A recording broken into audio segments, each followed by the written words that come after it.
안녕하세요. 저는 부천에 살고 있는 40대 초반 남자입니다. 저는 오늘 평생 가슴에만 묻어둔 채 어디에도 꺼내지 못했던 이야기를 익명의 힘을 빌려서 여기에 한번 풀어보려고 합니다. 지금부터 제가 겪은 드라마 같은 이야기를 시작해 보도록 할게요. 한때 저를 웃게도 만들었다가 울게도 만들었던 한 여자가 있었는데요. 제가 그 여자를 처음 만나게 된 것은 대학생 때였어요. 저희는 서로 다른 과였지만 친구를 통해서 우연히 마주치게 되었어요. 제 친구는 저와 다르게 활발한 성격으로 친구가 정말 많았어요. 겹치는 수업이 없던 과랑도 친하면 말 다 한 거 아니겠어요? 친구가 어느 날 갑자기 저를 데리고 갈 곳이 있다고 하더라고요. 태연아, 내가 오늘 너랑 같이 갈 곳이 있어. 아마 너도 가면 엄청 좋아할 거야. 거기 가면 이쁜 여자들도 있다니까? 야, 여자한테 관심 없어. 도대체 어디 가는 건데? 나 낯가려서 분위기 어색하게 만들 것 같은데 그냥 너 혼자 가. 야, 그냥 인맥 넓힌다 생각하고 따라와. 친구 많이 사귀어 놓으면 좋지. 나중에 취업할 때 도움 될 수도 있다니까? 나 믿고 한 번만 가자. 어? 알겠어. 갈게. 갈 거니까 어디 가는지만 말해달라니까. 또 이상한 곳 가는 거 아니야? 그런 곳 갈 거면 나 차라리 집 갈래. 내가 언제 이상한 곳 데리고 갔다고 그러냐. 다 너를 위해서 간 거였지. 그래도 나 덕분에 학교 생활에 대해 좋은 정보 많이 얻고 갔잖아. 안 그래? 막무가내로 끌고 가는 친구와 실랑이를 하던 와중에 약속 장소에 도착했더라고요. 약속 장소는 저희 과 건물에서 꽤 많이 떨어져 있는 무용과 건물이었어요. 친구는 저를 보며 의미심장하게 웃더니 제 팔을 잡고 건물 안으로 들어가더라고요. 수업이 끝난 건지 몇 명만 강의실에 앉아 있었어요. 여자 4명과 남자 2명이 있었는데 그중에 제 친구와 잘 아는 것처럼 보이는 남자가 저희 쪽으로 손을 흔들면서 빨리 오라고 재촉하더라고요. 사태 파악이 다 되기도 전에 얼떨결에 저는 그들의 옆에 앉게 되었어요. 알고 보니 아까 저희에게 손 흔들었던 남자가 제 친구의 고등학교 친구였어요.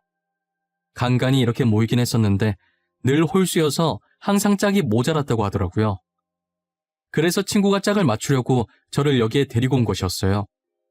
저는 처음엔 그 자리에 아는 사람이 친구밖에 없어서 어색하고 숨이 턱턱 막혔어요.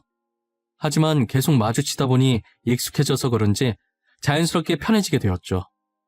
저희는 항상 공강 시간이 겹치거나 모든 수업이 마치면 이렇게 8명이서 모여 놀았어요. 저는 원래 낯도 가리지만 말수가 워낙 없어서 있는 듯 없는 듯 조용하게 지냈어요. 그러다 그중에서도 제일 활발했던 여자 한 명이 제게 다가와서 말을 걸더라고요.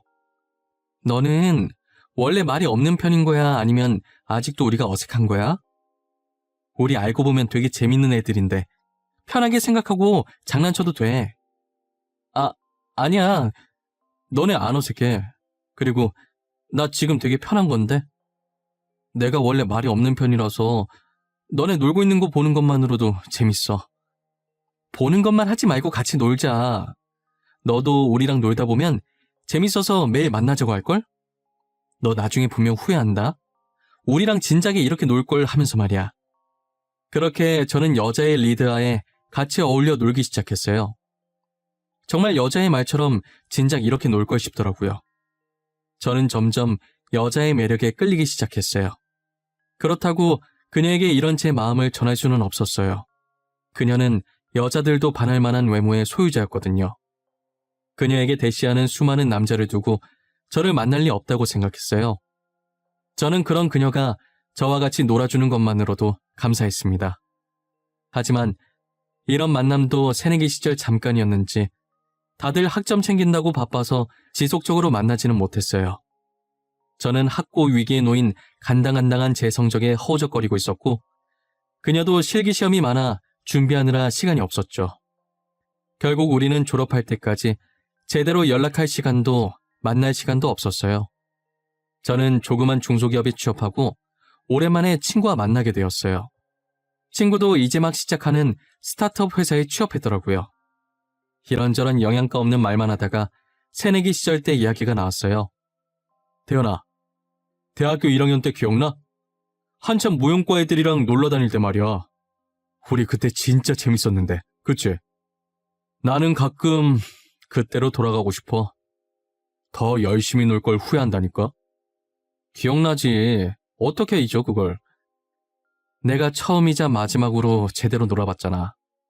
나 원래 엄청 조용했던 거 알지? 진짜 걔네 덕분에 많이 밝아졌잖아. 걔네는 지금 뭐하고 있으려나? 간만에 애들한테 연락해봐야겠어.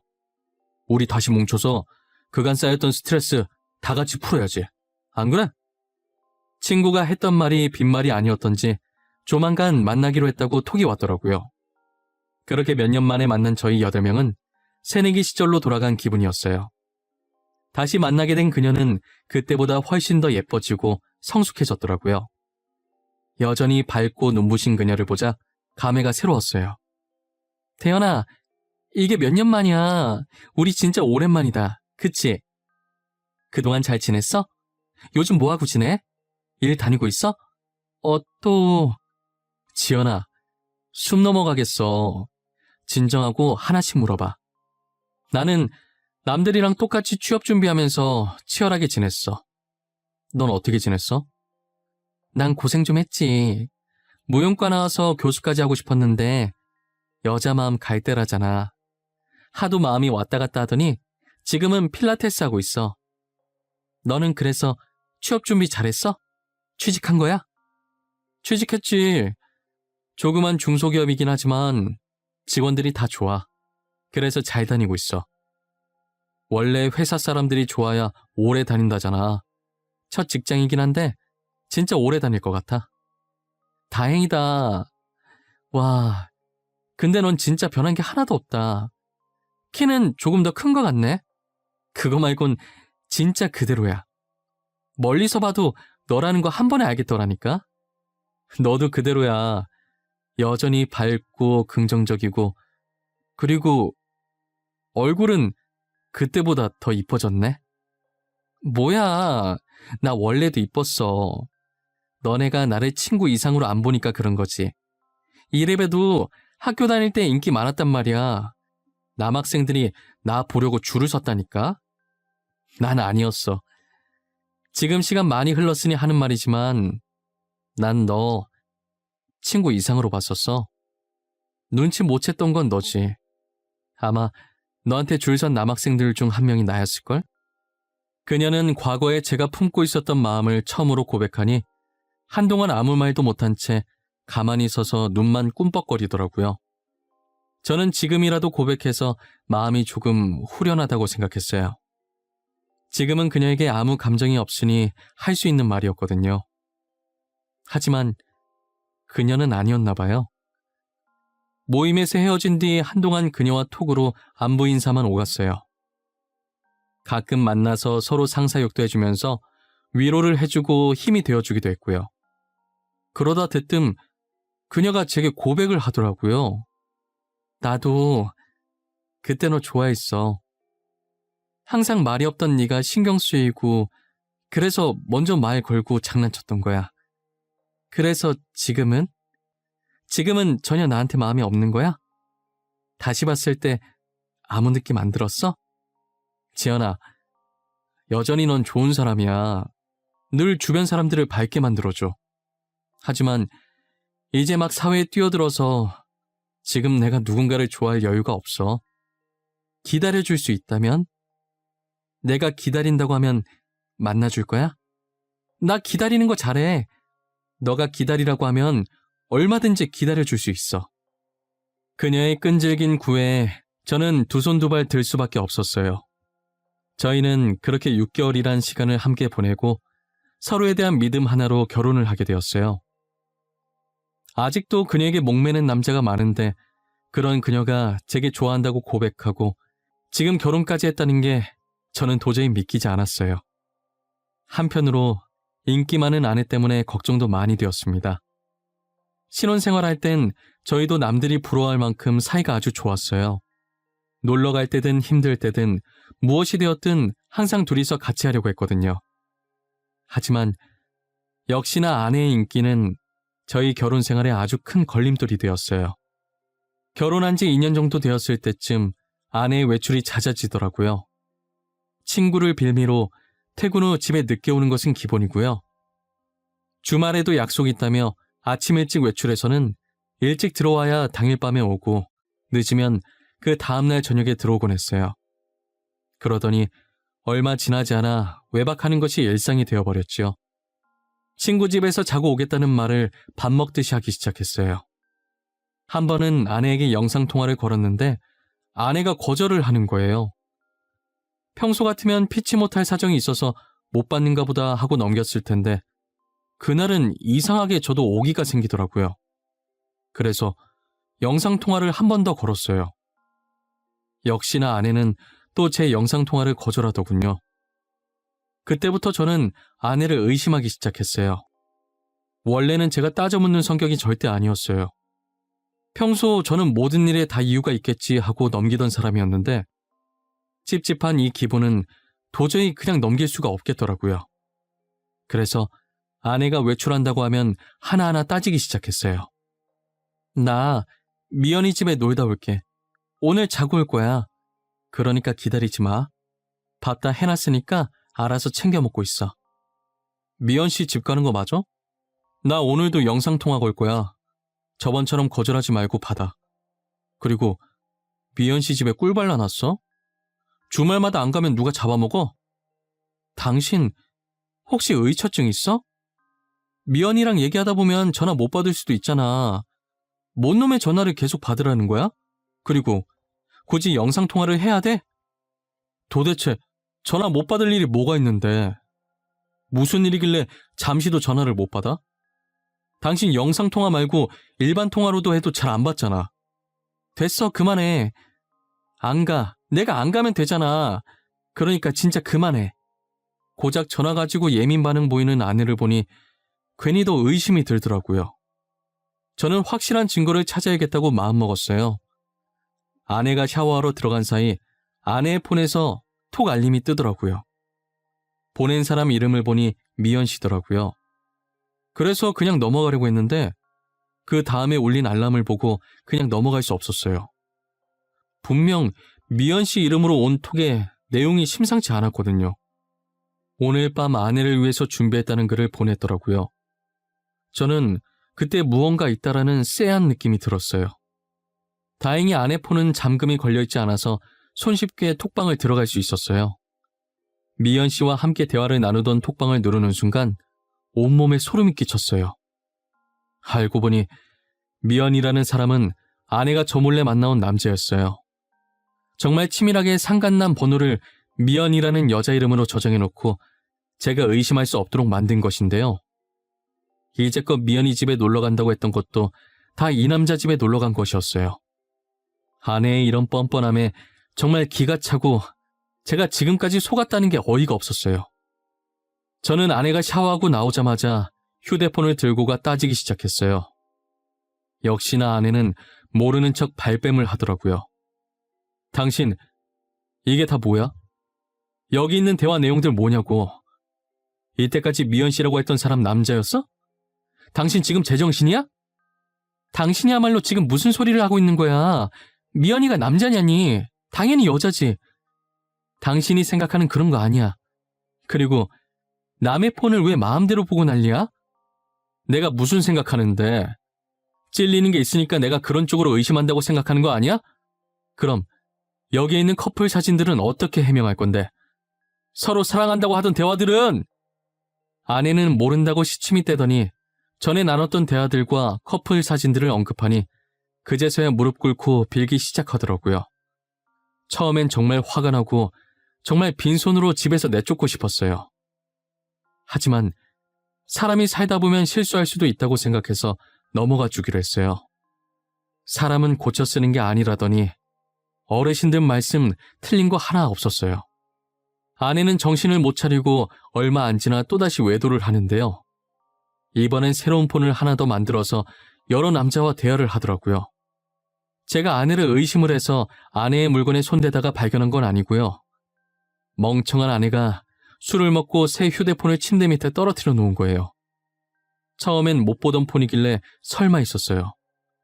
저번에도 한 번 걸려서 넘어가 줬는데 또 그랬을 거라고는 생각을 못 했거든요. 하지만 벌은 남 못 준다고 그 폰으로 남자들과 연락을 주고받고 만났더라고요. 저는 더 이상 참을 수가 없어서 다음날 먼저 출근하고 식탁에 이혼서류 올려놓고 나왔어요. 아내는 제게 불이 나게 전화하더니 제가 전화를 받지 않자 문자를 보냈더라고요. 자신은 절대로 이혼해줄 수가 없다고, 누구 마음대로 이혼하냐고 난리였어요. 저는 전날 보았던 카톡 내용들을 아내에게 전송한 후 이혼 서류에 도장 찍었다는 얘기 아니면 더 이상 연락하지 말고 짐 싸서 나가라고 했어요. 저의 완강한 태도에 아내는 결국 저와 이혼을 해주었습니다. 저희는 그렇게 헤어지고 연락이 끊겼었어요. 그때 같이 놀았던 친구를 통해서 건너 소식을 전해 듣긴 했지만 그마저도 이혼한 지 6달 뒤에 아내가 유학을 갔다는 소식을 끝으로 더 이상 어떤 소식도 듣지 못했어요. 유학을 가면서 모든 친구들과 연락을 끊었다고 하더라고요. 저는 더 이상 다른 사람을 믿을 수 없었고 결혼할 생각도 사라졌어요. 시간이 지나면 지날수록 미련하게 아내와 좋았던 기억들만 생각이 나는 거예요. 괴로운 마음에 저는 하루하루를 술에만 의존해서 살아갔어요. 그러다 계속 이렇게 살면 정말 죽을 수도 있겠다 싶어서 일을 죽어라 열심히 했어요. 다양한 경험을 쌓아보고 싶어서 정말 안 해본 일이 없었죠. 다니던 회사를 그만두고 빵집부터 시작해서 노가다까지 했었어요. 그러다 3년 후 친구의 추천으로 동네에 작은 개인 카페를 차리게 되었습니다. 저희 동네에 카페가 정말 없었어요. 버스를 타고 2정거장 지나야 하나 있었거든요. 친구는 그 틈을 노리고 카페를 만들어 보라고 권했고 저는 바로 카페를 차렸어요. 사업을 시작하려면 인맥을 넓혀야 한다면서 친구는 저를 모임에 자주 데리고 나갔어요. 확실히 예전에 다녔던 모임들과는 사뭇 다른 분위기의 모임이었어요. 주로 사업을 하시는 분들이 모여있는 자리였거든요. 친구가 성격이 좋아서 학생 때랑 변함없이 그런 사업가 쪽으로도 발이 굉장히 넓더라고요. 친구는 저를 데리고 다니면서 여기저기 인사시켜주기 바빴어요.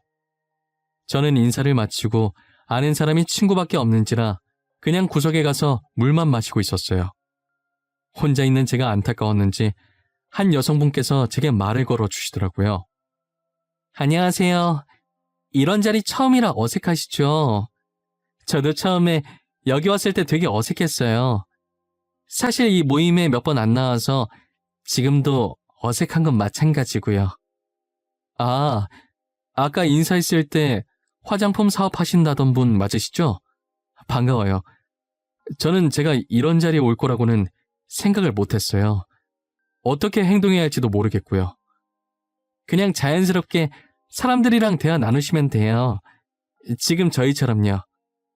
아무 영양가 없는 말이라도 섞다 보면 자연스럽게 친해지게 되어 있어요. 그리고 저는 심연지라고 합니다.